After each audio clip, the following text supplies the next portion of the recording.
What's up, you guys? It's Kyle, once again bringing you life tips that can help you take things to the next level, wherever that may be for you. Please like the video if you find any of my words helpful today, or subscribe to the channel if success is a topic that interests you. Also, make sure to stick around toward the end of the video to find out about two gentlemen that found their road to success, and their examples can help you find your road to success as well. Be sure to check out the ebooks down below in the video description for additional help finding your path to success. First, let me be clear about what I've said in previous videos. Success isn't defined by money or how much money you have. It can't buy you the relationships that you want. It can't buy you the happiness that you want. It's not everything, but having it can make life a heck of a lot easier, knowing that you have the resources to gain certain freedoms.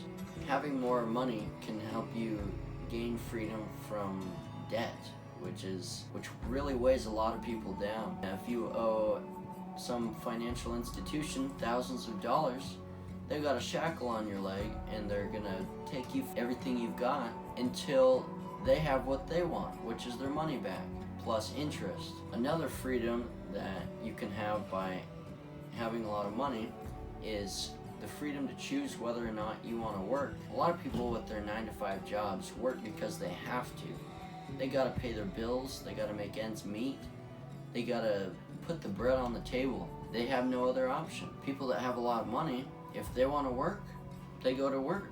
If they don't want to work, then they just stop doing it. They have that freedom because they have that solid financial base that allows them to make working optional. Another thing that having a lot of money can free up for you is your time. People that have a lot of money get to choose where they spend their time. People with a 9-to-5 job, they owe 8 to 9 hours of their lives daily to some company that they may or may not like, and they don't really have an option.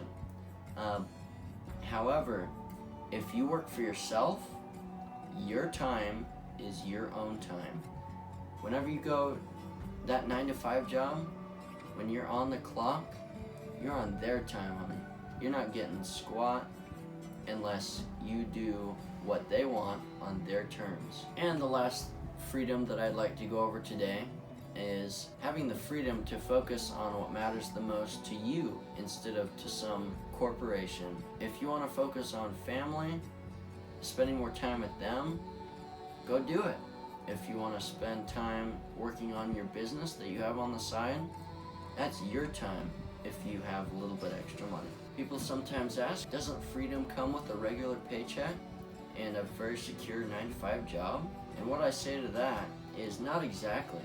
You're making somebody else rich, not yourself. You're making the guy at the top of the corporate ladder that owns the company more money while you stay at whatever the company chooses to pay you year after year. And that's another thing. You don't have control over your own financial situation. That company that pays you gets to choose whether you eat or not that week. So if they decide one day that they don't want to pay you as much, well, you're not getting one more penny than they want to pay you because your financial state is in their control, not in your control. Another thing to consider is, what if your job becomes irrelevant or your industry is no longer needed? Take a McDonald's burger flipper, for example. If McDonald's upper management decides that he's not relevant anymore, then he doesn't have a job. If they want to replace him with some artificial intelligence or some robot, he's out of a job. There's no luck for those kind of people. They're at the mercy of the corporate ladder. We'll expand more on those ideas in future videos, but keep that in the back of your mind. And now for today's topic, which is living below your means. What that means is simply living in a way that you can sustain with a pay cut. You gotta ask yourself, can I support myself or my family if I was making $10,000 or so less a year? And if the answer is yes, then you are indeed living below your means. Being able to live below your means requires you to take one of two actions.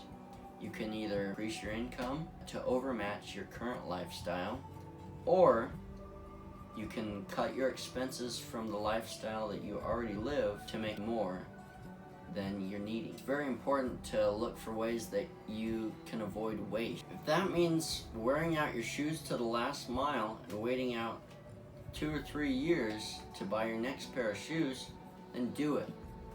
If that means taking on another 2 side hustles on top of your full-time job to make more money, then do it.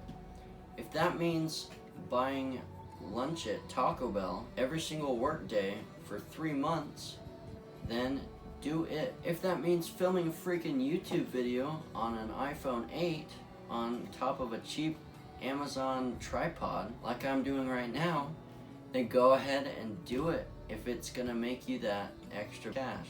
Guess what? I've done every single thing that I recommend to you. I'm no hypocrite.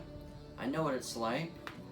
If you manage to sacrifice luxury for 10 years or perhaps even 2 decades, you'll be rewarded with 50 plus years of luxury, having the things that you want to have. 2 gentlemen by the names of Graham Stephan and Gary Vaynerchuk, or Gary V as he's widely known on his social media, they both followed these rules and they've made that sacrifice, and now they're on to the next thing. So as a teenager, Graham Stephan had pretty poor grades and he couldn't even make it into college, and his parents were very disappointed with him, but he used that as fuel to jump right into real estate when he was 18. After a rough start and many rejections, he started having more luck with clients and he started formulating his business plan. He soon grew himself to a net worth of $6.5 million just by grinding out a few years of hard work and sacrificing that luxury. He penny pinches every single day. He doesn't go out and buy that ready-made coffee at Starbucks. He makes his own coffee for a fraction of the price, and he's happy doing that. He enjoys the process, and that's why he's been so successful. Gary Vee also lives by that rule. As a kid, he started out with your traditional lemonade stand, and then he started selling baseball cards. Really anything he could do to make an extra buck as a kid. Years later, into his late teens and early 20s, he ate like crap, and he sacrificed those fun weekends with his friends. He took his dad's wine business from, I think it was 3 million to 60 million. That's 20 times the business's net worth in 5 years. That's unheard of in the business world. He then moved on to creating his media giant, Vanner Productions, and he's accumulated himself a net worth of over $160 million by grinding out those first couple decades. He fell in love with the process, and that is why he is successful. He doesn't work today because he has to pay those bills. He works today because he loves doing it. He loves inspiring people and taking them to the next level. Both of these men have incredible stories worth checking out, so I'll go ahead and link their channels down in the description below. I think you guys could really learn from where they've been and where they're gonna go. So that's a wrap for this video, and that means it's time to ask a question for you to answer down in the comment section below. What is your most memorable money saving experience? Let us know down in the comment section below, and I'll see you in the next video.